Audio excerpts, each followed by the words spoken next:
Hi, this is Axl Rose, and you're watching MTV. About the only thing on. I actually admire the guy a whole bunch. Where is the mercy and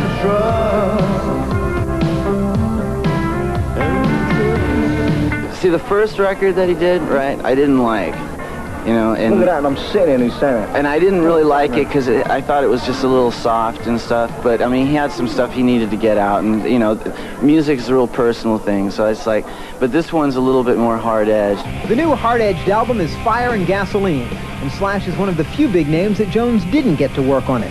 Latter-day Pistols fans who did pitch in to help include Axl Rose, who provides backing vocals on one track, Motley Crue's Nikki Sixx, who co-wrote a song, and from the Cult, guitarist Billy Duffy and vocalist Ian Astbury, who co-produced the LP. What are we doing here? What are we doing? What are we doing here? My name is Akmel. Hey, I'm working here. I work in this falafel restaurant on the street. The name Axl, they said, when I live, breathe, eat, sleep, walk, talk, Axl. I knew in first grade I was going to change my name. So W. Axl Rose, it's like, you know, my name was William Rose, my mom remarried, and then my name was changed to Bill Bailey, William Bailey. My dad has told me that he begged my mom to change my first name because he knew I was going to get crap. I mean, imagine, you know, you're a little kid, you know, and every place you go, someone sings you, "Look, you come home, Bill Bailey." I want to cover the song. I like the song.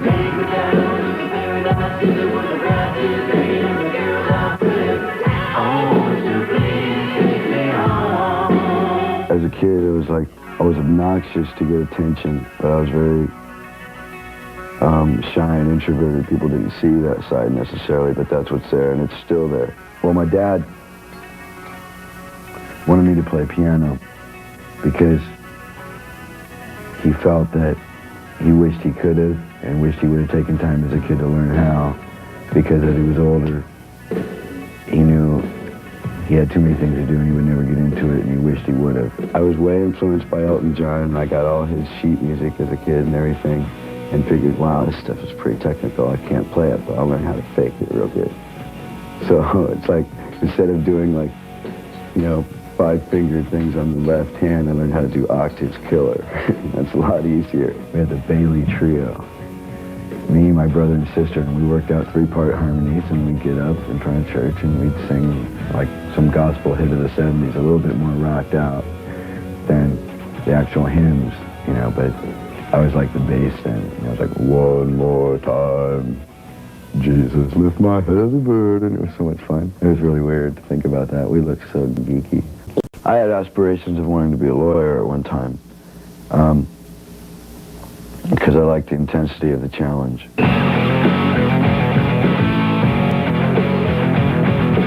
Did you get your nipple pierced? Yeah. Yeah, I was really glad because I only wanted one. And it hurts really bad. I never yelled so loud in my life, and they did it, and I was just like, ah! The way I put it, though, man, is if some girl gets involved with a guy with a lot of piercing and stuff, man, she better know what she's getting into, because that guy can tolerate a lot of pain and might even like it. I've met a lot of people that wanted to, a lot of girls or whatever that want to go out with Axl Rose, and what Axl Rose is to them. They don't know me. They don't necessarily want to know me. A lot of guys, I know, I'm one, we don't necessarily relate sex with love. It's recreation. It's something I do. It's like people go skateboarding, people play basketball, people play pool, whatever. People looking for girls. It's something I do. So far, the women that I've been in love with over the years, one of the most beautiful things in the world was watching them have an orgasm. And if they had an orgasm with someone else and I was there, I'd love to watch that. Because I knew they were receiving something great and having a great time and feeling good, and watching them experience this meant the world to me. It's beautiful. You know, an orgasm is beautiful. It's a beautiful thing. It's a beautiful thing. New York has been very great to us. That's, I don't know.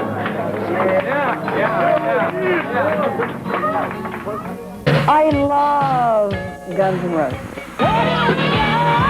I like heavy metal because I like this boys muster. I'm saying this is Chuck Feeler right here. We're with Megadeth. It's Anarchy in LA. We're hosting the Headbangers Ball tonight right here on MTV. Right down here, we have our good friends right here, Duff and Slash with Guns N' Roses. Yo! All right!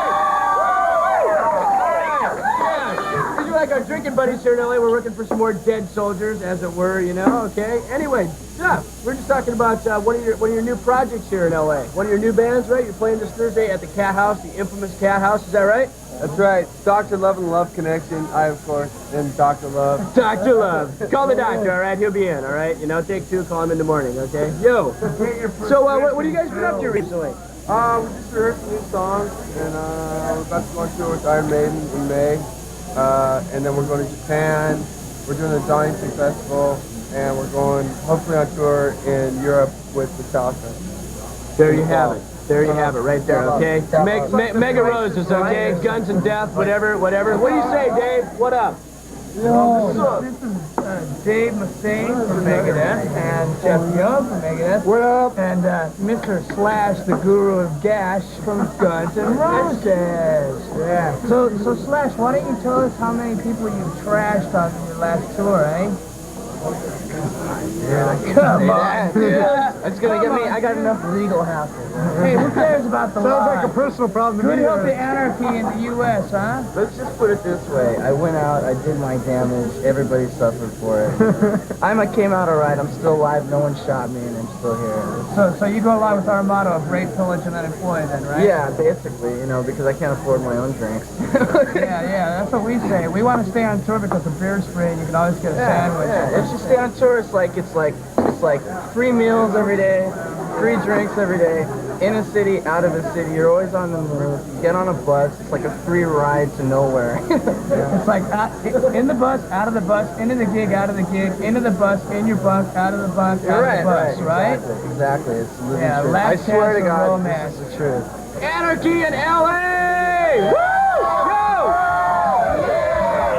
Go! Dealing with geometry and color is part of the composition. These paintings deal in anxieties, things that tend to upset people.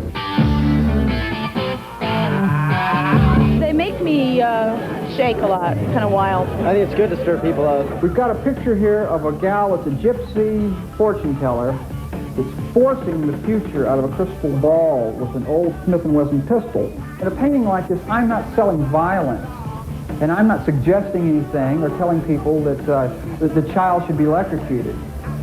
And I'm not even making sport of this child that's going to be electrocuted. But I have expressed the feeling of the situation here. This painting deals with all the anxieties and the troubling things that we just really wouldn't want to think about in Peter Pan, like cross-dressing and transvestites. This is done in that classic Rat Fink monster style.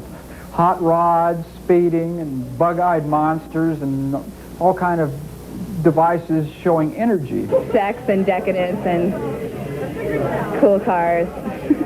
If it commands attention, it's culture. If it matches the couch, it's art. It's that simple. This is the image that caused all the trouble.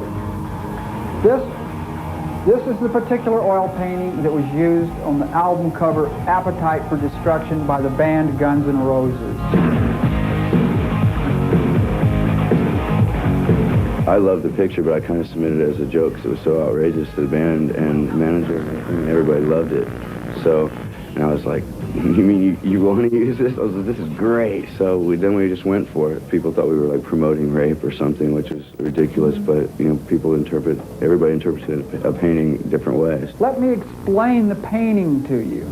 It has a red monster in it. The red monster is jumping over the fence. It is killing the robot because the robot some way violated the female vendor of small toy robots. If you don't like him, don't listen to us. If you don't like him, don't look at his art. It's simple. I think that since it was such an outrageous picture that, like, the skill and the talent involved in making it gets overlooked, and I wanted to be a part of, like, showing people, no, this is art. What we've got here is we've got an example of music and art merging. This album cover was not a commissioned commercial job to go on the record in the music. This was a separate piece of art from an earlier period. We're dealing with culture, music, and art, two things that ran together with mutual interest. Robert Williams, what a guy. That's the new... Hey, man, back in the party. I can barely hear you. I'm having a great time. Back in the party. Let's see who else is around this place, all right? Hey, yo, young Steven Adler. What's up? Duff McKagan. Some friends of mine from Guns N' Roses, Duff and Steven. What's happening, guys? Hey, dude. Hanging out, drinking. Cocktail hour. As they do so well. Hey, you know, Jack, I listened to your new album, little fella. Yeah? And I liked it. I was kicking him out. He leaned into something, my headphones on. I says, hey, you know, this is nice. When they come out with a man-style album, let me know. Thanks a lot. I appreciate it. Hey, it rocked, it rocked my world. I haven't heard it, man. The album will not play for me. I haven't heard yours either, man. What band are you in?